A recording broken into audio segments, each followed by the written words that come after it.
Magandang araw po sa ating lahat, lalong-lalo na po sa iyo, ma'am. Kami nga po pala unang pangkat na magbabahagi sa inyo kung ano nga ba ang pamamahayag, kategorya at layunin sa pahayagan. Ngunit bago ang lahat, may idea ba kayo kung ano nga ba ang pahayagan? Anyone?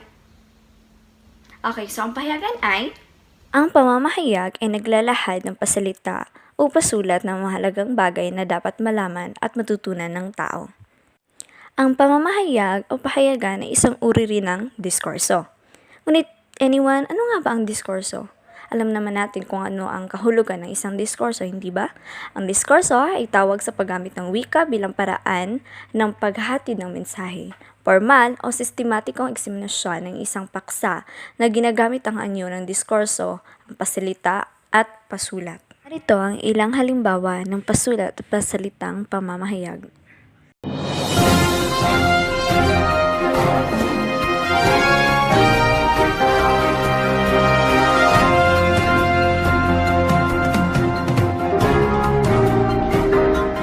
Ngayon, ito ay isang hanapbuhay na kapanapanabik dahil ito ay punong-puno ng mainit at pinag-uusapang issue.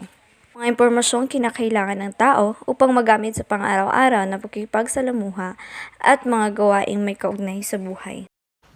Isa sa mga issue na kapanapanabik sa panahon ngayon ay ang paglagay ng white sand sa Manila Bay at updates patungkol sa COVID-19. Paralan, isang hamon ito sa kakayahan ng mga mag-aaral na mapabilang sa mga kasapi ng patnugutan. Napakaraming bagay ang matutunan mula sa pagsulat, pagwawasto, pag-aayos at pamamahagi ng mga nakuha ng mga larawan ng pahayagan. Sa lukuyan, napakarami ng kilalang mamamahayag na nagpapakita ng kanilang walang takot na pagbubunyag at paglalahad ng mga bagay-bagay sa loob at labas ng bansa.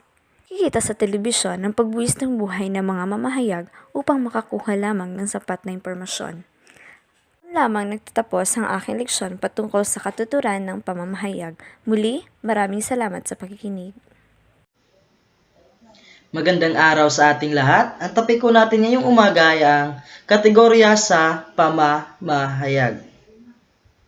Okay, so ito ay ang unang unit o ang kabatiran sa pamamahayagan.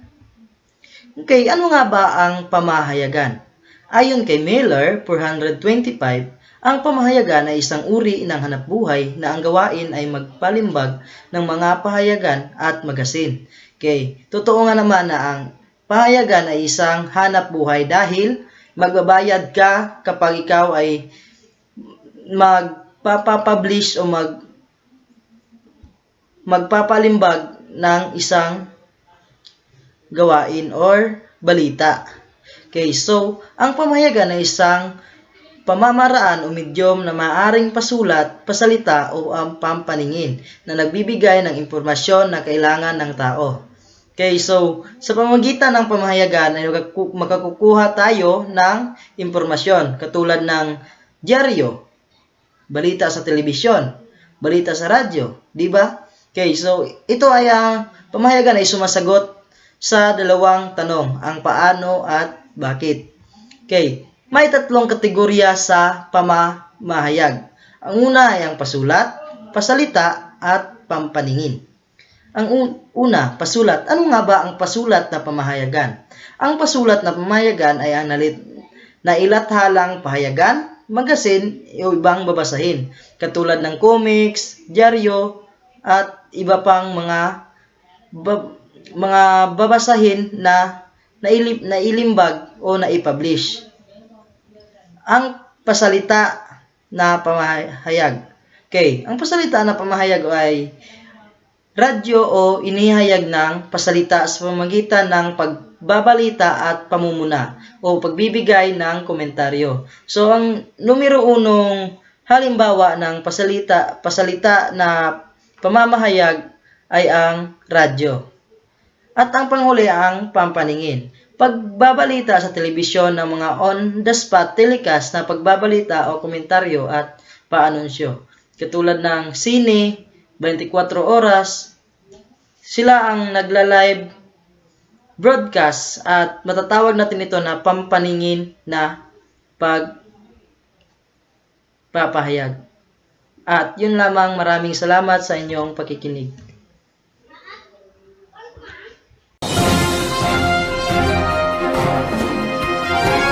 Ngayon, tatalakay natin ang layunin ng pamamahayag. May 5 layunin ang pamamahayag. Gaya ng ibang sining, ang pamamahayag ay may iba't ibang layunin para sa kapakanan ng masa. Ang una rito ay ang paglalahad ng bagong impormasyon. Sa paglalahad ng bagong impormasyon, kapanapanabik ang nararamdaman ng isang sumusulat kung sa kauna-unahang pagkakataon ay maihahayag niya ang mga kaalaman sa tao. Gayon din naman sa panig ng mambabasa. Kung sila rin ang kauna-unahang nakakaalam ng bagong impormasyon. Ang pangalawa ay manghikayat. May dalawang bagay lamang ang nakukuha sa pagbabasa. Ang manghikayat para sa higit na malalim na pagkatuto na magbubunsod sa atin upang tumuklas ng marami pang mga bagay o marami pang mga impormasyon. Hingin sa iba't ibang kaalaman o ipagkabit-balikat na lamang ang mga impormasyon dahil walang kinalaman ito sa ating buhay. So, ang manghikayat, ito yung bakit napaloob ang manghikayat sa layunin ng pamamahayag? Dahil ang mamamahayag o yung sumusulat ay gusto nilang mahikayat yung mga mambabasa o mabigyan linaw.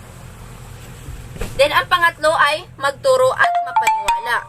Higit na mapapaniwala ang mambabasa kung ang sumusulat dito ay ang credible writers. May pinakinggan at pinaniwalaan sila sa paglalahad ng mga bagay-bagay na may katotohanan. So, ang pangatlo ay magturo at mapaniwala. So, kinakailangan yung sinusulat nila ay may makukuha yung mga mambabasa na learning or kaalaman at mapaniwala sila. Then, ang pang-apat ay lumibang. Nakakabagot basahin ang mga balitang nagdudulot ng suliranin sa masa. Ilan sa mga suliranin ito ay kawalan ng tubig, pagtaas ng presyo ng mga pangunahing bilihin, mga sakit na lumalaganap at bagay-bagay na nakadudulot ng mabigat na suliranin. Sa lumibang, dito yung mga pangyayari sa ating lipunan.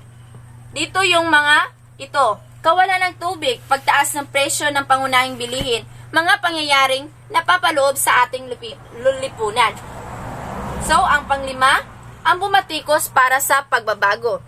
Sa pamamahayag, buong linaw na inaipapakita ang kasamaan ng mga gawain ng tao. Nagagawa nito, ihayag ang maling paniniwala, mga katiwalian at kawalan ng kaayusan sa lipunan.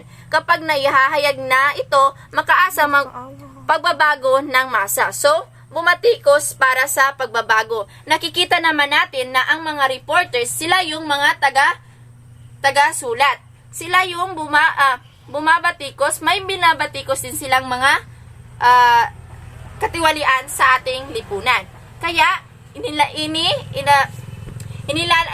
sa pamamagitan ng kanilang sa pagsulat, doon nila inilalahad ang kanilang nararamdaman para naman magising ang mga tao o mga mambabasa sa ating lipunan. Hanggang lang po at maraming salamat. So doon lang po nagtatapos ang aming report sa araw na ito. Maraming salamat sa pakikinig at God bless. I gave you my heart.